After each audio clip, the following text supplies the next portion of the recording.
Hello again, everyone. This is Joe Hentges with Beyond the Chart, and in this technical analysis of the stock market video, we're going to take a look at the Dow Industrials on a daily and weekly chart after a huge move this week, and check in on our key ETFs, and including the NASDAQ Biotech, and then take a look at four stocks that were big movers this week: Caterpillar, Goldman Sachs, Gilead Sciences, and Celgene.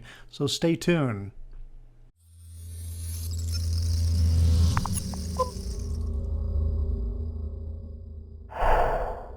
All right, let's start off here with the Dow Industrials. So the Dow was up only 40 points on Friday, but you can see the big move in here. It was about 959 points or so for the whole week. So huge move. Now, from this low, from the low on Friday, the 4th, to the high on Thursday, we covered 990 points. Now, the reason I'm bringing this up is because from this high here to this low here, this entire wave 3 is 1,605 points. Wave 5 in Elliott wave 3 can never be the shortest, is the point I'm trying to make. Wave 1 is already longer than 3. Wave 3 can never be the shortest, so therefore wave 5 is going to have to be less than wave 3. So this is 1,605 points. We've already covered 990. That leaves a maximum of 615 points left if we continue to push higher. Okay, so that's kind of the parameters we're in. Now, what is this I'm talking about here? On Monday, 4.5 stocks up for every one stock down. Tuesday, 1.26 up for every one down. Wednesday, the huge move after the big turnaround in the middle of the night. 1.18 stocks up for every one down. Thursday, 1.16 stocks down for every one up. The breadth on this day was actually negative. There were more stocks going down than up on this move. And then we had Friday duplicate basically Wednesday. So from the top here on Monday, these last 4 days went up with no strength. The internals on the New York Stock Exchange are extremely weak. So that, to me, puts a huge question mark on this move, much less the fact that this is the fifth minor wave in the fifth intermediate wave, and we are near the top. And we are very close. The Dow Industrials on a weekly basis. Here's the picture. Here's how it looks. You can see the big move. And yes, we are very close. This is the fifth intermediate wave, the fifth minor wave of the fifth intermediate wave of the fifth primary wave. And it just goes on and on and on. It's all very close to ending. And it can happen really fast. Let's take a look at semiconductors. Semiconductors were up $1.97 for the week. This is a weekly chart. And we were getting divergence in here. And so right now, so far, it really hasn't broken down. Last week, it looked like it was going to start, close below the 10-week moving average. And then, of course, this week had that, the bullish tone to it. But right now, it looks like it's just kind of sideways consolidation. Home builders continues to be in a downtrend. And yes, we had a big snapback rally. And that's the thing you have to remember. When you get into a bear market, it doesn't matter whether it's a bear market in a stock or an ETF or in an indice, the rallies that happen in bear markets are swift and fast. They're vicious because all the short sellers got to go in and cover. Okay, and it just adds to the buying power and they spike. That's just a tendency for bear market rallies. The financial index, XLF, and I talk about a lot of this stuff, all of these things I talk about in the post this weekend. So the XLF was up very big this week, up 2.18, big move, breaking to what looks like you'd think, well, is that a new all-time high? Well, no, it's not a new all-time high. It's not even close to a new all-time high. It's a new post-crisis high. And the way I'm counting this is this looks like an A, B, C, and in this we are in the fifth move of a C wave, and the C wave should be 5-wave move. And we got a 5-wave in A, got a 3-wave in B, and we're working the 5-wave here.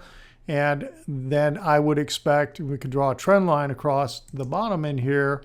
When this breaks, it will move very quickly to the downside.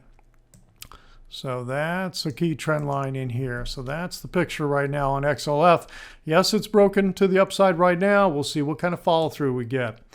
And the next one is IBB, and biotech has been in a downtrend. We've talked about that, and this has really been actually this year just been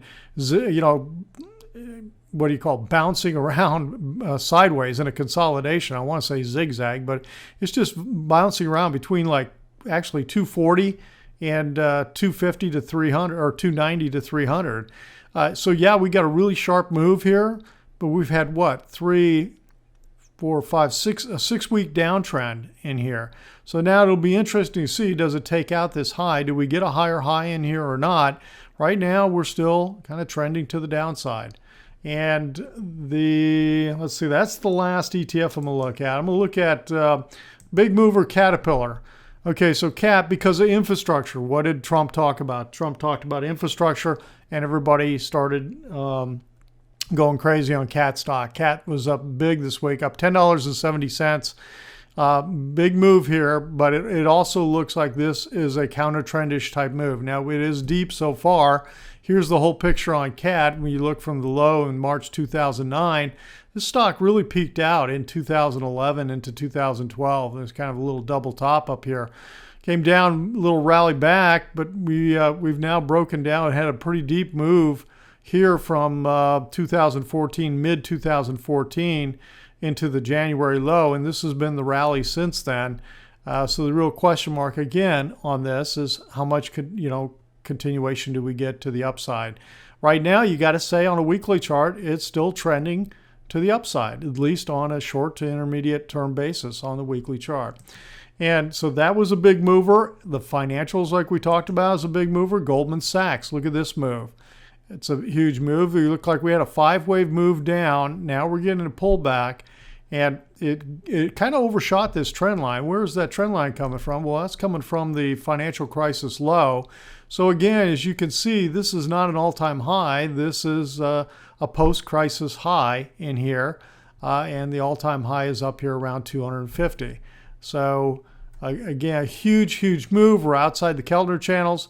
We'll watch to see what kind of continuation we get. A lot of times when you get a huge wide-ranging bar like this, you don't get a whole lot more momentum after that. I mean, it's like it just shot all its ammo in one move.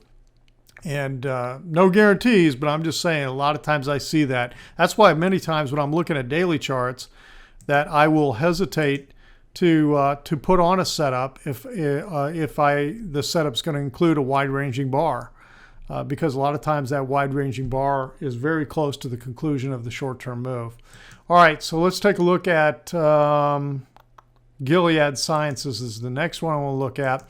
Gilead was real interesting. I actually got my insider members into this. We had to put on trade ID in here, reversal play.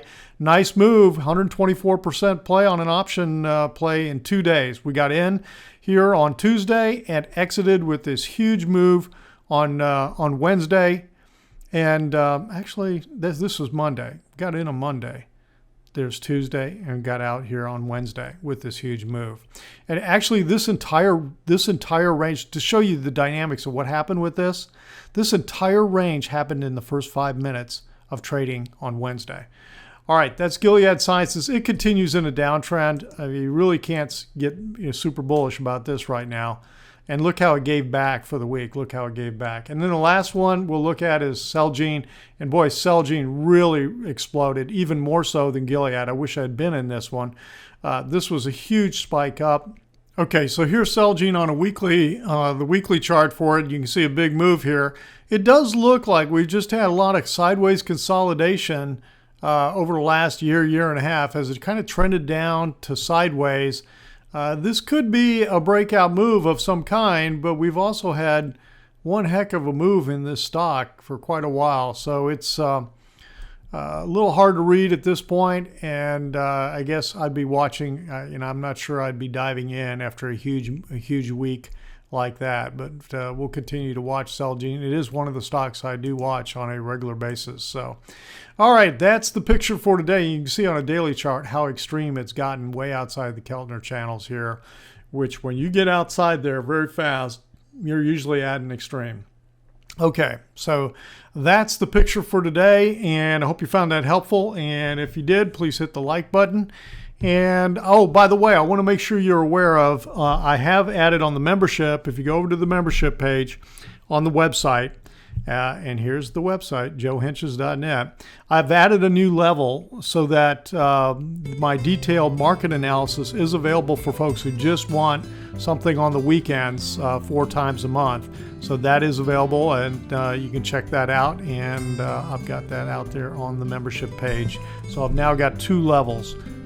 You won't get trade ideas and you won't get a lot of other things, but if you're just looking for some detailed update once a week, 4 times a month, then that would be the membership level for you. All right, everyone, have a great weekend. We'll talk to you next week.